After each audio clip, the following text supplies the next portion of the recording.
Now, this next episode is near and dear to my heart, and it's affecting the Western world as we know it. The mass migration is just something I definitely want to talk about and have a debate about it. And the name of the episode is Migration, Religion, and Cultural Conflicts.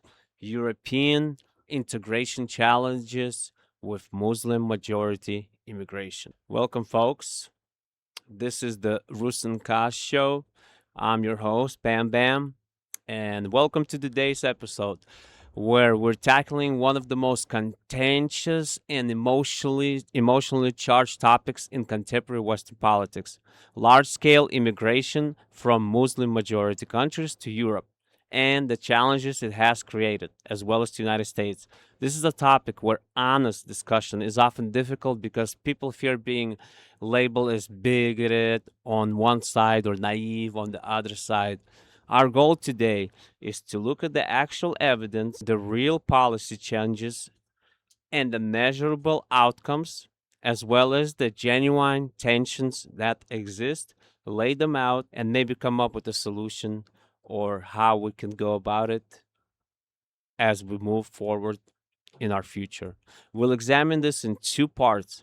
In the first part, we'll focus on the European and Western experience with immigration from Muslim majority nations. In the second part, I actually want to I want to flip the lens and examine how Christian expansion, colonialism, and Western intervention have impacted Muslim majority. Let me be clear here about my approach. We're going to discuss very, very difficult realities, including terrorism, integration failures, and cultural conflicts. We're also going to acknowledge successes, complexity, and the fact that we're talking about diverse populations, not monoliths. The goal is to understand. And by understanding, we don't want to inflame any prejudice or dismiss any legitimate concerns. I just want to bring forth and have a normal dialogue on what is happening and the way that Muslims are affecting the Western nations and the way that Christians and the Westerners are affecting the Muslim nations. To understand the challenges, we first need to understand the scale of what we're discussing.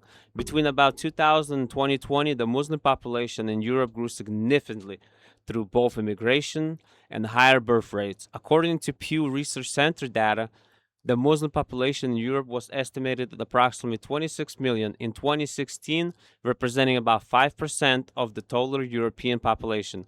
This represents substantial growth from previous decades.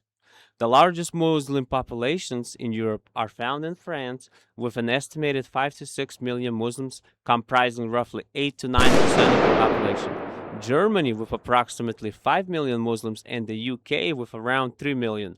These populations have grown through several waves: post World War II labor migration, particularly from Turkey to Germany and from North Africa to France, family reunification programs, refugee resettlement, and most dramatically, the 2015-2016 migration crisis, when over 1 million asylum seekers, many fleeing conflicts in Syria, Iraq, Afghanistan, arrived in Europe in a single year. The scale and speed of demographic change is historically significant. To put it in perspective, this represents one of the largest peacetime population movements in European history, comparable in some ways to the population movements following World War II. Different in character because it involves crossing much larger cultural and religious boundaries. The countries of origin matter for understanding integration challenges. The largest sending countries include Turkey, Morocco, Algeria, Pakistan, Syria, Iraq, Afghanistan, and Somalia. These countries have vastly different cultures, levels of education, economic development, and political systems. A secular, educated Syrian professional has little in common with a rural Afghan farmer beyond sharing an Islamic cultural heritage. Yet, European policy discussions often treat Muslim immigrants as a single category. Understanding this context is crucial because many of the challenges we'll discuss relate not just to religious or cultural differences, but to the speed and scale of change, the economic circumstances of migrants, the effectiveness of government policies, and the specific regional context from which people came. Some of the integration outcomes expand and more engaging and more direct of what is happening to Europe, UK, and now coming to United States, coming here, and how Islam isn't compatible with Christian Western way of life.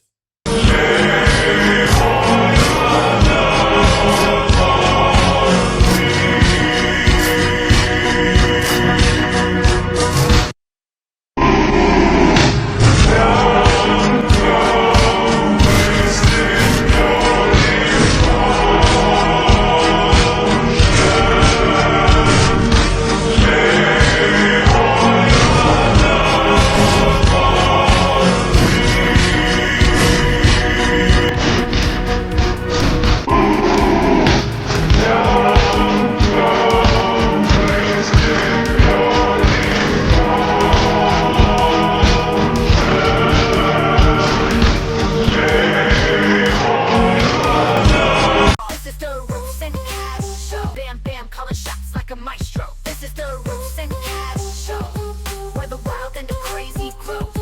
Turn it up, feel the rhythm flow. Hustle rock, bam bam, let's go, let's go. Believe them when they tell you what their principles are and what their ideologies are. Believe them. And parents, listen up. This is the principles and the ideologies of Islam.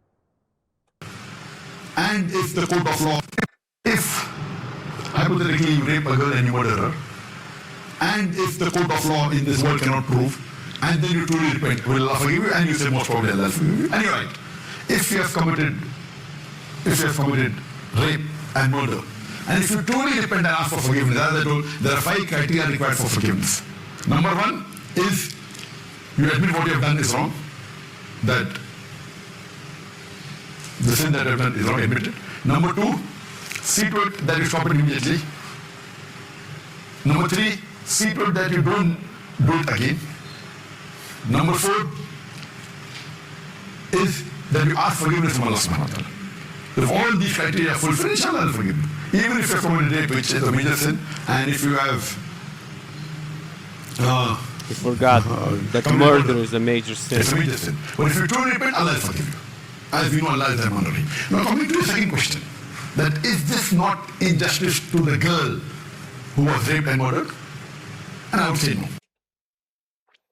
Did you guys just hear what he said? Was this injustice to the girl? And he said, I would say no. Okay, tell us why you said no. That this is not injustice to the girl. Because both the person who raped is undergoing a test in this world, the person who was raped also is undergoing a test. She's undergoing a And I test. explain to you that Allah has given guidelines to the woman that they should dress up modestly, they should cover their complete body, except those parts can be seen that is the face. Now, if after giving all these guidance, and hypothetically, if that girl doesn't dress up modestly, she is dressed up immorally, which people get excited and the rape is done, who's to blame? It is the girl to blame. That doesn't mean that the boy has a right to rape. But besides the boy who committed the rape and murder, it is the girl who also has to follow the guidelines of the Parents, are you listening? It is the girl's fault because she dressed immorally that she got raped and murdered. It's not the boy's fault that he raped and murdered her. It's the girl's fault because she dressed immorally, because guidelines were set forth by Quran and she didn't follow them. So it is okay to rape and murder her. Quran. If she wore obscene clothes because of which the rape took place, then she is responsible. But if she wore normal clothes and yet if the person rapes, then it is a test for the girl. For the girl, was she test for following the the girl. advice of Allah subhanahu wa ta'ala by wearing appropriate clothes or not? If she was not, then she's to blame to attract the men to rape. She's to blame because she was attracting guys to rape her. Just mind boggling what Islam's principles and ideologies are. Europe, if you haven't woken up, America, please just wake up. Parents, comment below if you have a daughter. I really want to know, is this accepted in your principles and ideology? Is this okay, what he's saying? Because it's coming to a city near you. Let's examine what we actually know about integration outcomes. Starting with the positive indicators before turning to the challenges, this balanced view is essential because selective presentation of data badly distort reality. On the positive side, many indicators show that successful integration for significant portions of Muslim immigrant populations, employment rates for second generation Muslim immigrants in many European countries approach those of native populations, particularly when controlling for educational level. Educational attainment has improved substantially across generations, with second and third generation Muslims in the countries like the UK and France attending universities at rates comparable to or sometimes exceeding the general population. Economic contributions are measurable. Muslim immigrants and their descendants have founded businesses, contributed to tax revenues, and filled labor shortages in both high-skilled sectors like medicine and technology and essential service industries. In the UK, for instance, Muslim-owned businesses contribute billions to the economy annually. Many Muslim immigrants have integrated linguistically, socially, and culturally while maintaining their religious identity, much as previous waves of Catholic, Jewish, and other religious minorities did in earlier eras. This is just a true disgrace to a church. I cannot believe someone allowed in a church to make this sound from the Muslim religion. In a church.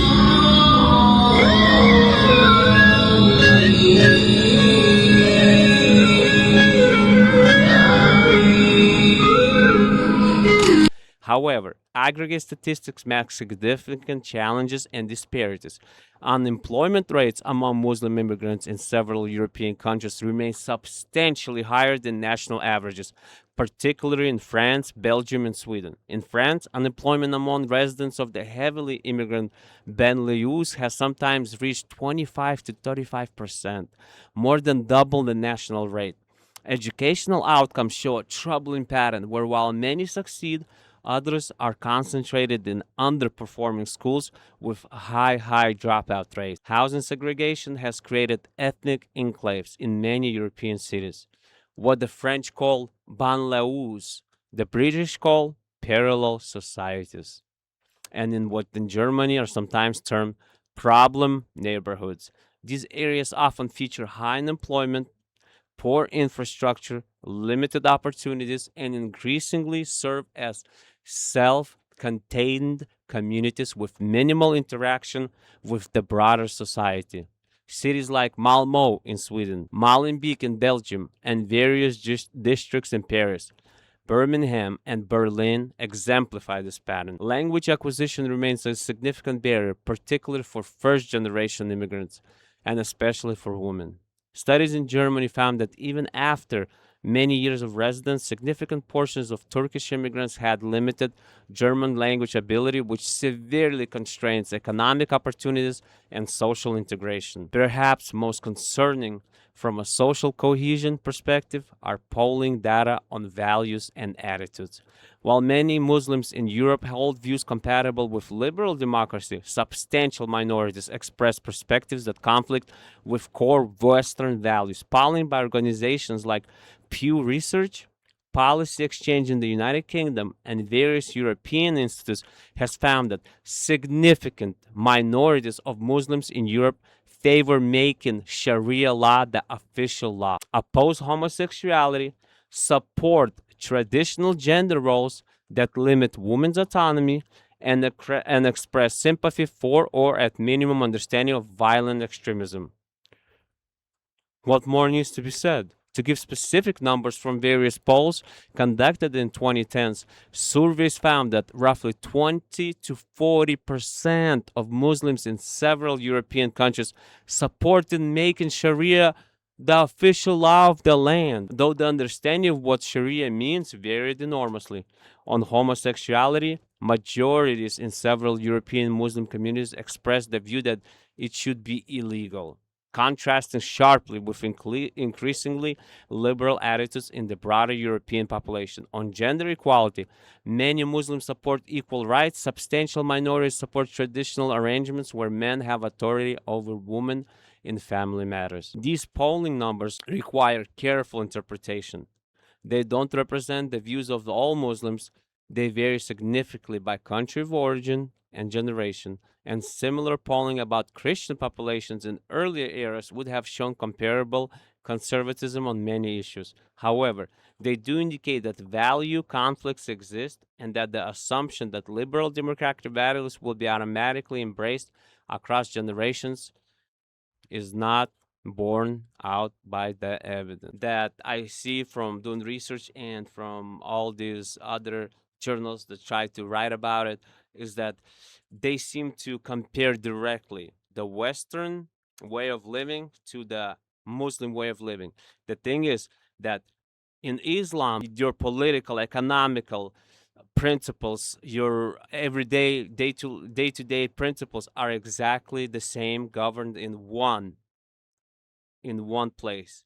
Whereas in Western nations, religion is separated from the state. So one can govern without the other. And that's where the Sharia law comes in. Because in Islam, the way you control or the way that you have your principles and policies in place, it governs your politics, it governs your economic life, it governs your day-to-day life. And that is the biggest difference, is that we have segregation or separation, I mean, of not segregation, separation of state and religion. Whereas in Islam, Muslims, it's in one. They follow the Prophet Muhammad, and you can't say anything about him because then you'll be stoned to death. And it's all in one: economic, political value. European nations have faced numerous specific policy challenges in managing large scale Muslim immigration, with several spectacular failures that have undermined public confidence in immigration policy generally. The most visible and emotionally charged issues involve terrorism and security. Between 2004 and 2020, Europe experienced numerous terrorist attacks perpetrated by Islamist extremists, killing hundreds of people. The Madrid train bombings in 2004 killed 193 people. The London bombings in 2005 killed 52. The 2015 Paris attacks killed 130 people. The 2016 Brussels attack killed 32 people. The 2016 Nice truck attack killed 86 people. The 2017 Manchester Arena bombing killed 22 people, many of them children. In addition to these major attacks, there were numerous smaller scale attacks, thwarted plots, and incidents. Critically, many of these attacks were perpetrated not by recent refugees, but by second or third generation Muslims who were European citizens, often born and raised in Europe. This revealed that the problem was not simply one of inadequate vetting of newcomers, but of radicalization occurring within European Muslim communities, often among young people who felt alienated from both their parents' traditional culture and from European society.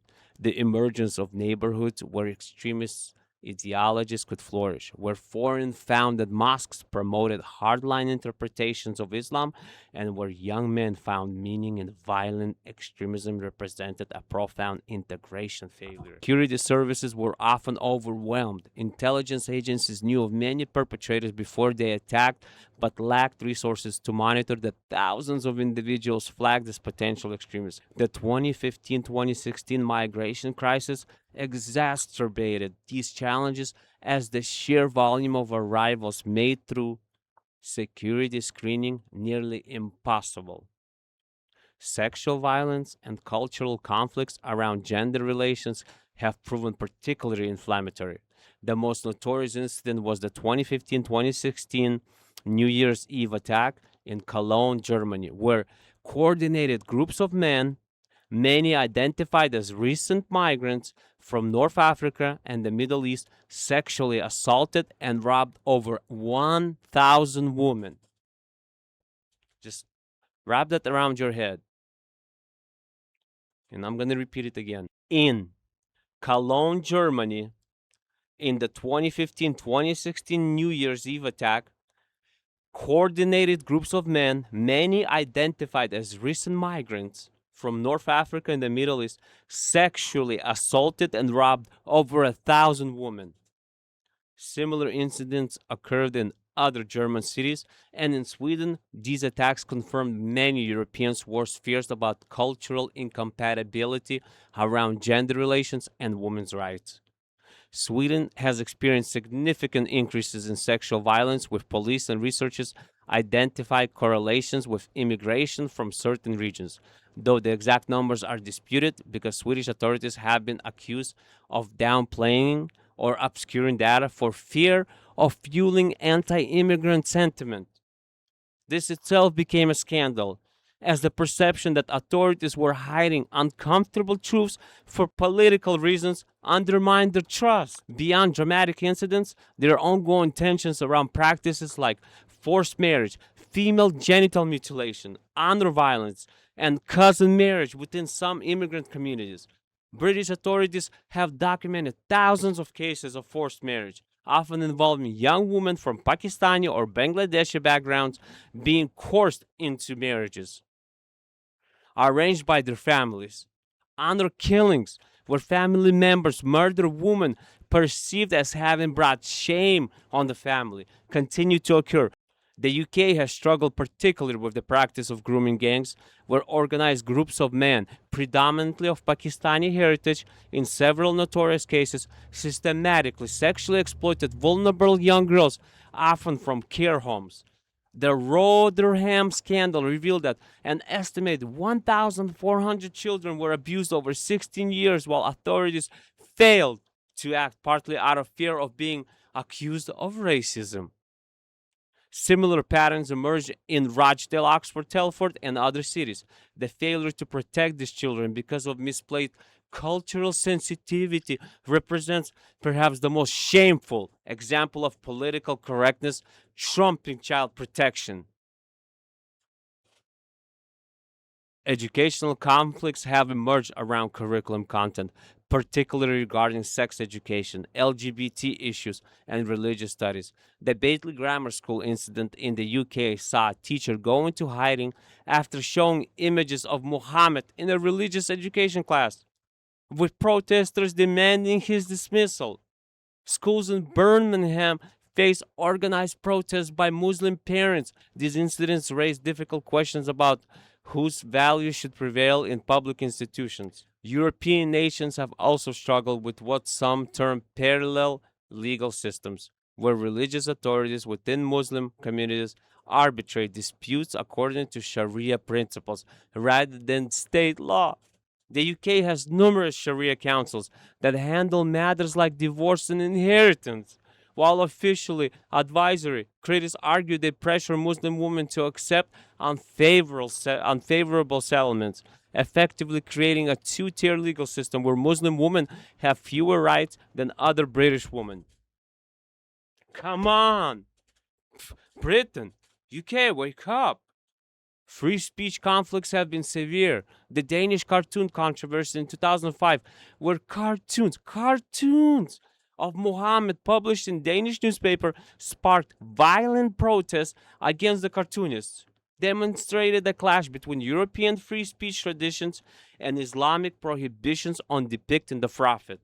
The murder of Theo van Gogh in Amsterdam in 2004 by an Islamist extremist angered by his film criticizing Islam's treatment of women showed the lethal consequences of this clash. The Charlie Hebdo massacre in 2015, where 12 people were killed at the offices of satirical magazine that had published cartoons of Muhammad, reinforced this. The subsequent murder of Samuel Paty, a French teacher, beheaded.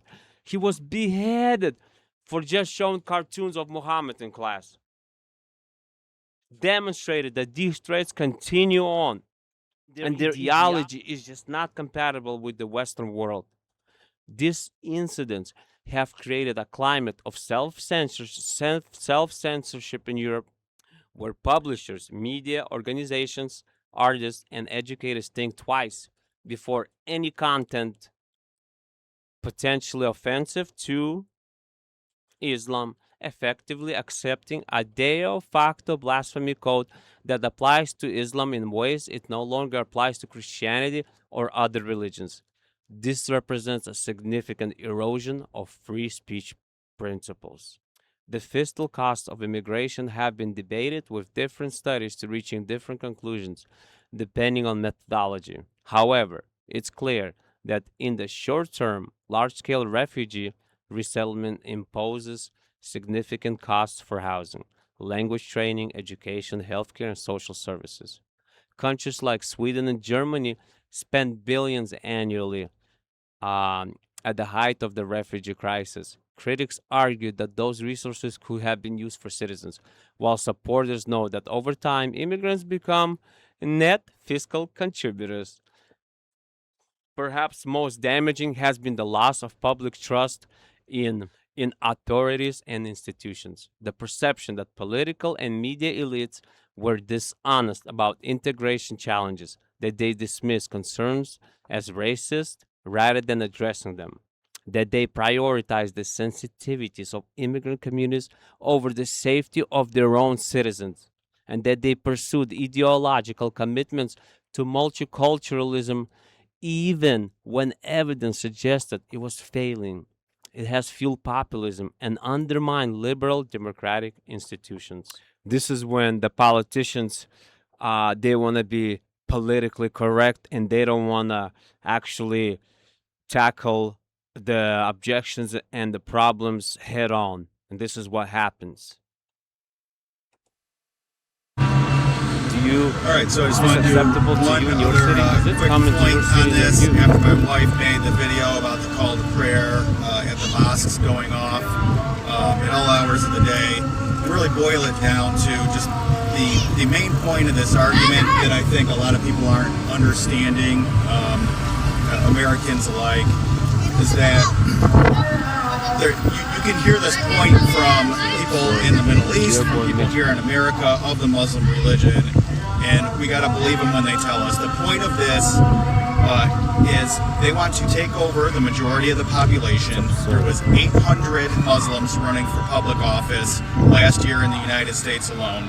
Once they get in office, they will impose Sharia law. A lot of people have argued that they have the right to do this, the freedom of religion, which you do in our country. But the problem is, once Sharia law is imposed, obviously those freedoms will be taken away from Americans, and that's the concerns that we have. So, New York, get ready for this, because I bet Mandani is going to be your next mayor. It has the most billionaires than any other city. And he says he wants to tax the billionaires. That's how he's going to pay for all his programs. Does he even understand that when he turns capitalistic system into a socialist system, there will be no more capitalists to take from? Where is he going to get the finances? Who's going to be creating the wealth, the capital? Oh, yeah, we want to be socialist so it's all even. But who's going to create the wealth? Who's going to make that money? Who's going to create the capital of where you want to take from? People sitting on the couch at home saying, oh, yeah, we're all equal. We're all socialists. Come on. Now, to understand why integration has proven particularly challenging with some Muslim majority immigration, we need to examine Islamist political ideology and how it fundamentally conflicts with liberal democratic principles. A crucial distinction: Islam is a religion practiced by nearly 2 billion people in enormously diverse ways. Islamism is a political ideology that seeks to order society according to Islamic law and principles. Not all Muslims are Islamists, and many Muslims explicitly reject Islamist politics in favor of secular governance or personal religious observance without political imposition. However, Islamist ideology in its various forms has been influential in many Muslim majority countries and among some Muslim populations in the West. The core tenets of Islamist political thought, as articulated by influential theorists and movements, include the belief that Islam is a comprehensive system governing all aspects of life, not just personal spirituality, but politics, law, economics, and social relations. Sharia law is seen as divine revelation that should supersede human-made law. The nation state system based on popular sovereignty is sometimes viewed as illegitimate because sovereignty belongs to God and God alone. Democracy, as understood in the West, where human beings create and change laws based on popular will, can be seen. We don't say that Islam is here to live, to coexist with lots of different religions and all of us can just hold hands and be friends. This religion was sent to dominate the world. It was sent to be superior, to extinguish the light of every other religion and to be superior to it. But we're not shy to say it, and we don't find that to be something that we should be shy to say. That this religion has been sent to dominate, to wipe out, to take out every other religion, to eclipse it, to be superior to it, to have the people leave every religion and to accept Islam. And if that requires fighting to achieve it, then it requires fighting to achieve it. Because the greatest purpose for which jihad was legislated is to make the word of Allah the highest and the word of those who disbelieve the lowest. Believe them when they tell you.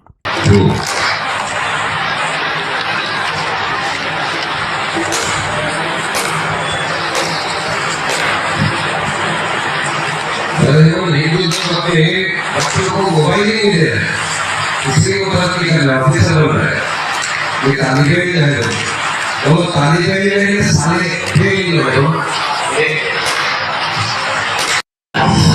This conflicts with Western speech traditions completely, and that protect offensive speech, satire of religion, and open criticism of religious beliefs.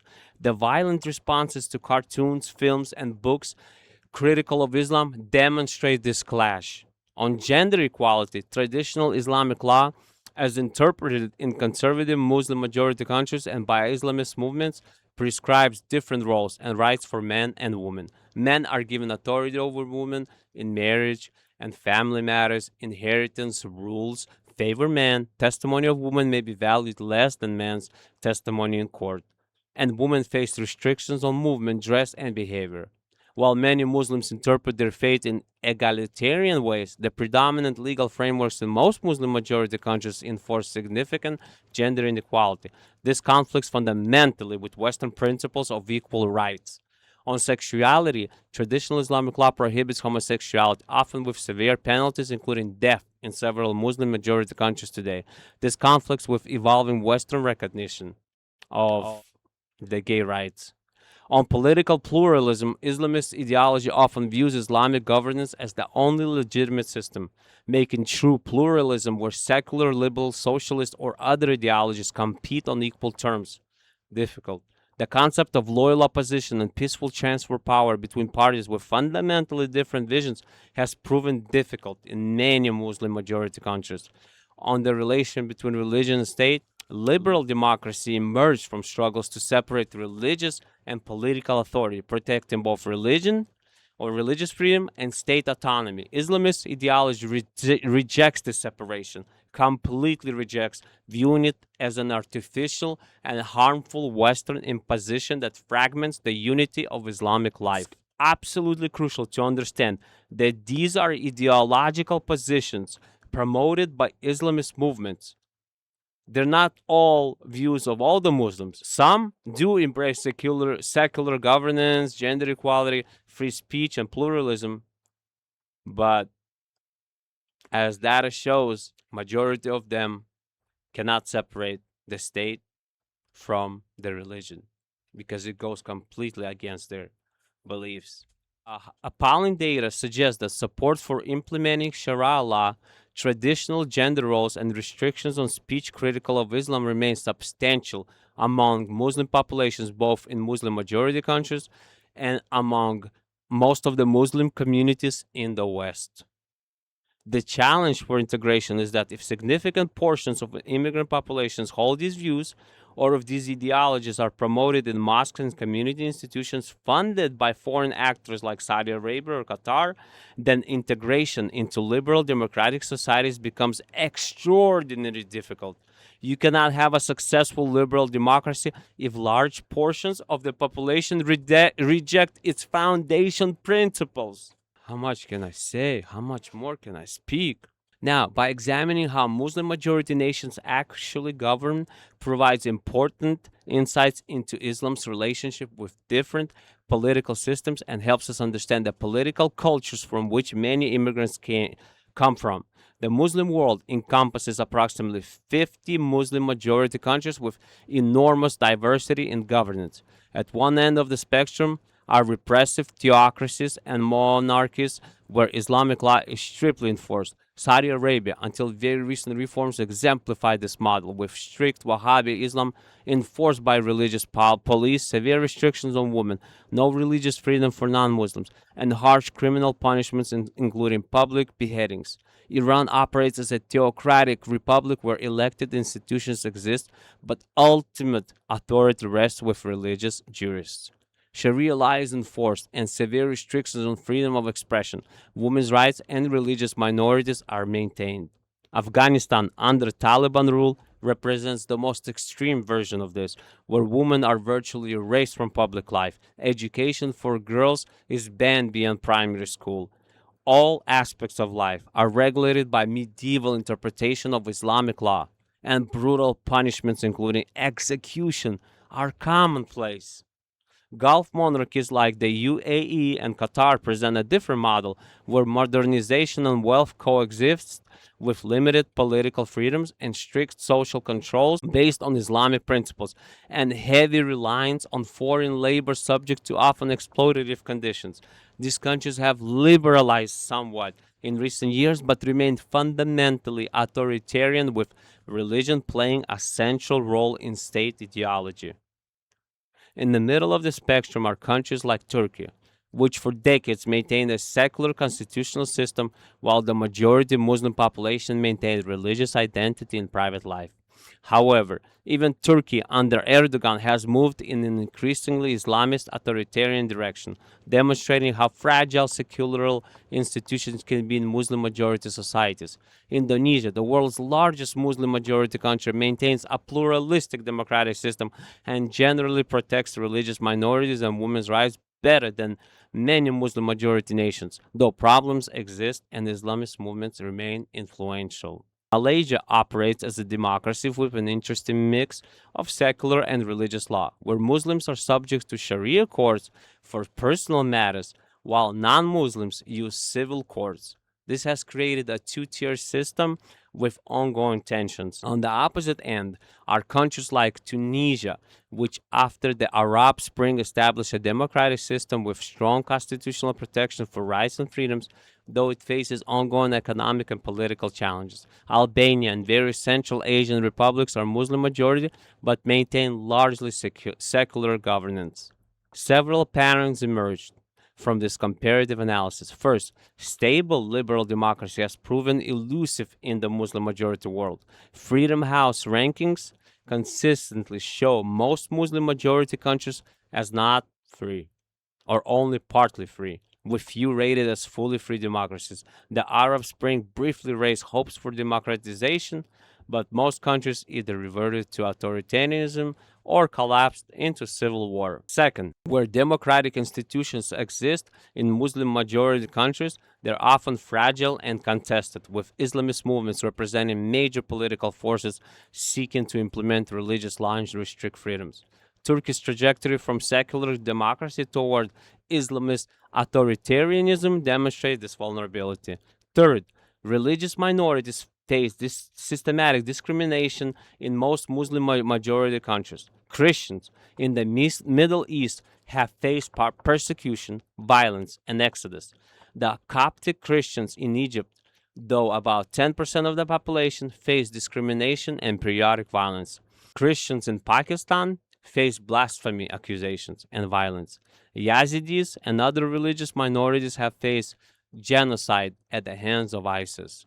Even the distinction between Sunni and Shia Muslim has led to severe discrimination and violence.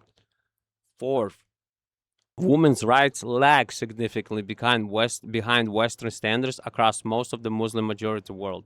While some countries have made progress, women face legal and social restrictions in most Muslim majority nations. The World Economic Forum's Global Gender Gap report consistently shows um, that Muslim majority countries are near the bottom in gender equality.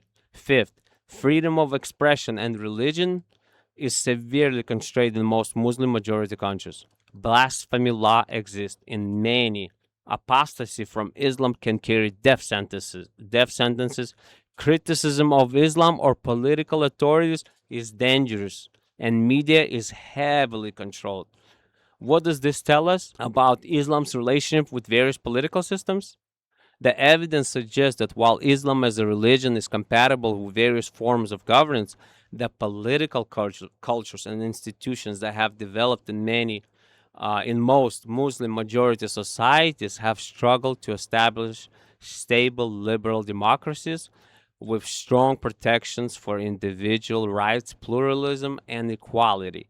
Whether this is inherent to Islam as a religion, a product of specific historical circumstances, the legacy of colonialism, economic underdevelopment, or other factors is still debated. However, the practical reality is that immigrants from Muslim majority countries often come from political cultures quite different from liberal democratic ones, which creates challenges upon challenges in integration. The evidence from European experience with large-scale immigration from Muslim-majority countries presents a mixed and complex picture.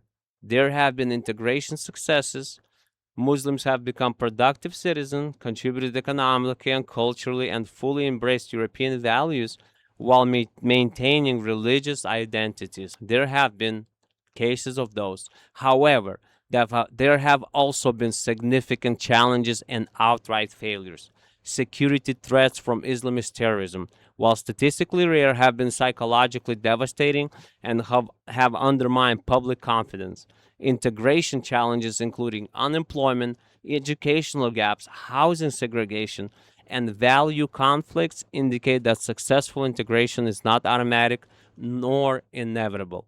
Specific policy failures around grooming gangs, sexual violence, and the suppression of legitimate concerns about integration problems have corroded trust in authorities and institutions. The influence of Islamist ideology that fundamentally conflicts with liberal democratic principles among portions of Muslim populations creates genuine challenges for social cohesion. The experience of Muslim majority nations with democracy, rights, and pluralism suggests that the political cultures from which many immigrants come are quite different from liberal democratic ones, creating challenges beyond simple racism or xenophobia. None of this means that Islam and the West cannot coexist together, but surely they're incompatible with one another. There are Muslims who live peacefully and found their ways to adapt to Western policies and ways of life. Rapid immigration from Muslim majority countries to liberal democracies poses genuine challenges that require honest acknowledgement and serious policy responses. The failure of European elites to honestly discuss these challenges, their dismissal of concerns as mere bigotry, and their ideological commitment to multiculturalism, even in the face of contrary evidence, has fueled right-wing populism, undermined liberal institutions, and made productive policy discussions nearly impossible. Now, with this analysis, let's turn the mirror image and let's look how Christian expansion, Western colonialism, and intervention affected the Muslim world. Let's pull back the curtain and let's flip it 180 degrees and go in the other direction. Now let's see how Christians affected the Muslim world. Catch the wave, let your dreams ignite. In the world of business, reach new heights. Join the journey, hear the words unfold. Bam Bam's vision, turning stories to gold.